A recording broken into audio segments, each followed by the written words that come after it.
வருத்தப்படுறேன். எனக்கு life time அச்சீவ்மெண்ட்ங்கிற ஒரு award கரெக்டாக இத்தனை பேருக்கு முன்னாடி கிடைச்சது. நான் ரொம்ப நிஜமாவே சந்தோஷப்படுறேன்.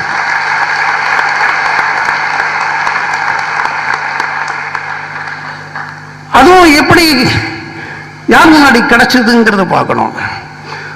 முத்துராமன் சார் முன்னாடி கிடைச்சது.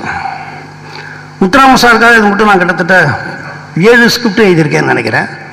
குடும்பம் ஒரு கதம்பம், ஊருக்கு உபதேசம், நெற்றிக்கண், புதுக்கவிதை, நல்லவனுக்கு நல்லவன், அம்மாவும் நீயே அப்பாவும் நீயே, இப்படி ஒரு 7 ஸ்கிரிப்ட் எழுதியிருக்கேன். அவருக்கு 7 ஸ்கிரிப்ட் எழுதுனதும் சரி, 14 குழந்தைங்களை மடியில் உட்கார வச்சு மொட்டை அடிக்கிறதும் சரி. நான் என்ன இப்படி சொல்றேன்னு நீங்க நினைக்கக்கூடாது. மிஸ்டர் முத்துராமனுடைய சக்சஸ் அதுதான். அதாவது இந்த சீன் நல்லா இல்லைன்னு ஒரு வாயால சொல்லவே மாட்டார். இந்த சீன் நீங்க எழுதின சீனா சார்,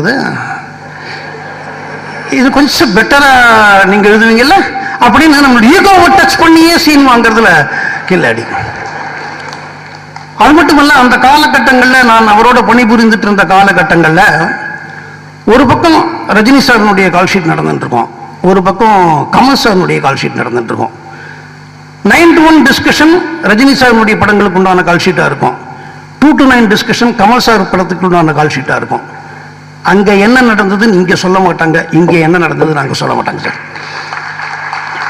அந்த ப்ரொஃபஷனல் எட்டிகசின்னு ஒன்று இருக்கு தெரியுமா? அது நான் உண்மையை சொல்ல போனால் இந்த மேடையில் இல்லை இருந்தாலும் mister Balachander, mister Muktha Srinivasan, mister SP Muthuraman, இவங்க 3 பேர் கிட்ட நான் பணிபுரிந்ததுனால்தான், இவங்க 3 பேர் கீழே நான் பணிபுரிந்ததுனால்தான் இன்னைக்கு இந்த அவார்டு எனக்கு கிடைச்சது நான் நினைக்கிறேன்.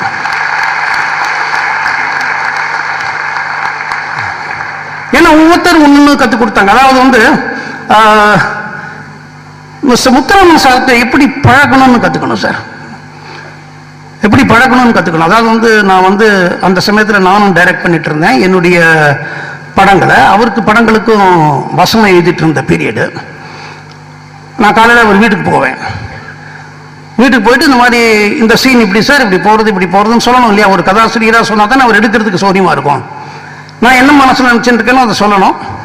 சில சமயம் வீட்டிலேயே கேட்டுப்பாரு, சில சமயம் காரில் போகிறச்சே நான் ஸ்டுடியோ வரைக்கும் கேட்டுக்கிறேன், நீங்கள் அங்கே இறங்கிட்டு போய்க்குங்க அப்படிம்பாரு.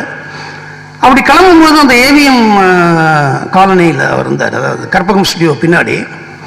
கிளம்பினோடனே ஒரு 5 மினிட்ஸ் இருங்க அப்படின்னு சொல்லுவார்.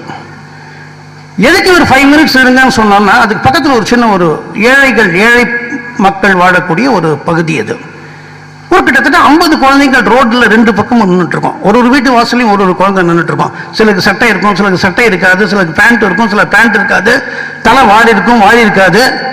இந்த 50 குழந்தைகளும் மிஸ்டர் முத்துராமன் சாருக்கு குட் மார்னிங் சொல்லுவாங்க, இவர் பதிலுக்கு குட் மார்னிங் சொல்லுவார்.